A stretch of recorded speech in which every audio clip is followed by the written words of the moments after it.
pantry dump soup and sandwiches.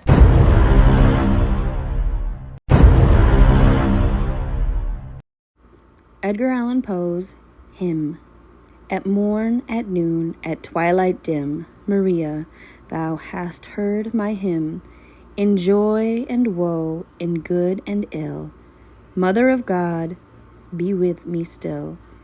When the hours flew brightly by, and not a cloud obscured the sky, my soul, lest it should truant be, thy grace did guide to thine and thee. Now when storms of fate o'ercast darkly my present and my past, let my future radiant shine with sweet hopes of thee and thine.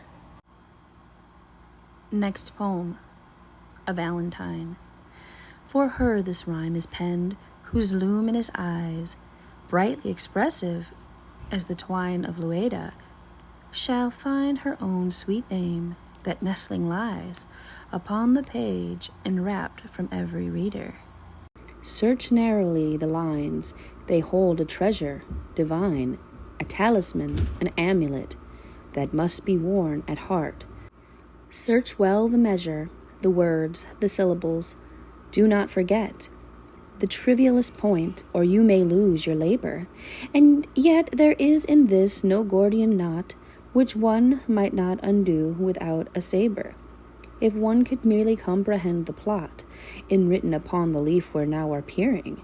Eyes scintillating, soul, there lie perdu, three eloquent words oft uttered in the hearing of poets by poets, as the name is a poet's too.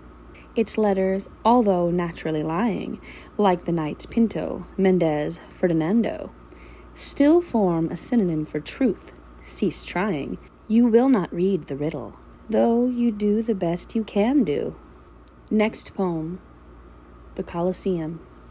Type of the antique Rome, rich reliquary of lofty contemplation left to time, by buried centuries of pomp and power, at length, after so many days of weary pilgrimage and burning thirst for the springs of lore that in thee lie, kneel, an altered and humble man, amid thy shadows, and so drink within my very soul thy grandeur, gloom, and glory, vastness and age, and memories of eld, silence and desolation, and dim night. I feel ye now. I feel ye in your strength, O spells, more sure than e'er Judean king, taught in the gardens of Gethsemane, O charms more potent than the rapt Chaldee ever drew down from out the quiet stars. Here, where a hero fell, a column falls. Here, where the mimic eagle glared in gold, a midnight vigil holds the swarthy bat. Here, where the dames of Rome, their gilded hair, wave to the wind, now wave the reed and thistle. Here, where on golden throne the monarch lulled, glides spectre-like onto his marble home. Lit by the wan light of the horned moon, the swift and silent lizard of the stones.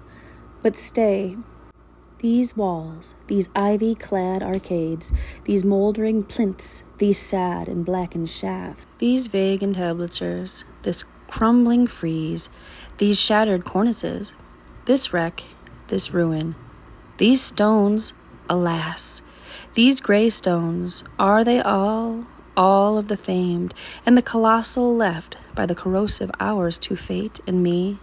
Not all, the echoes answer me, not all. Prophetic sounds and loud arise forever, from us and from all ruin, unto the wise, as melody from Menon to the sun.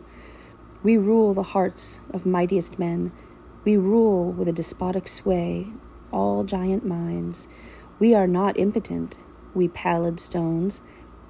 Not all our power is gone, not all our fame, not all the magic of our high renown, not all the wonder that encircles us, not all the mysteries that in us lie, not all the memories that hang upon and cling around about as a garment, clothing us in a robe of more than glory. And as my book is missing a couple pages, it is from 1876, I now move on to a poem from page 23. The bells. Hear the sledges with the bells, silver bells. What a world of merriment their melody foretells. How they tinkle, tinkle, tinkle in the icy air of night, while the stars that oversprinkle all the heavens seem to twinkle with a crystalline delight, keeping time, time, time in a sort of runic rhyme to the tintinnabulation that so musically wells from the bells, bells, bells, bells, bells, bells, bells, from the jingling and the tinkling of the bells. Hear the mellow wedding bells, golden bells. What a world of happiness their harmony foretells. Through the balmy air of night, how they ring out their delight from the molten golden notes, and all in tune, what a liquid ditty floats to the turtle dove that listens while she gloats on the moon. Oh, from out the sounding cells, what a gush of euphony voluminously wells. How it swells, how it dwells on the future, how it tells of the rapture that impels to the swinging and the ringing of the bells, bells, bells, of the bells, bells, bells, bells, bells, bells, bells, to the rhyming and the chiming of the bells. Hear the loud alarum bells, brazen bells. What a tale of terror now their turbulency tells in the startled ear of night, how they scream out their affright, too much horrified to speak, they can only shriek, shriek, out of tune, in a clamorous appealing to the mercy of the fire, and a mad exposition with the deaf and frantic fire, leaping higher, higher, higher, with a desperate desire, and a resolute endeavor, now, to sit, or never, by the side of the pale-faced moon. Oh, the bells, bells, bells, what a tale their terror tells, of despair, how they clang and clash and roar, what a horror they outpour on the bosom of the palpitating air, yet the ear it fully knows, by the twanging and the clanging, how the danger ebbs and flows, yet the ear distinctly tells, in the jangling and the wrangling, how the danger sinks and swells, by the sinking and the swelling, in the anger of the bells, of the bells, of the bells, bells, bells, bells, bells, bells, bells. Hear the tolling of the bells, iron bells, what a world of solemn thought their melody compels. In the silence of the night, how we shiver with affright at the melancholy menace of their tone, for every sound that floats from the rust within their throats is a groan. And the people, ah, the people, they that dwell up in the steeple, all alone, and who, tolling, tolling, tolling, in that muffled monotone, feel a glory in so rolling on that human heart a stone. They are neither man nor woman, they are neither brute nor human.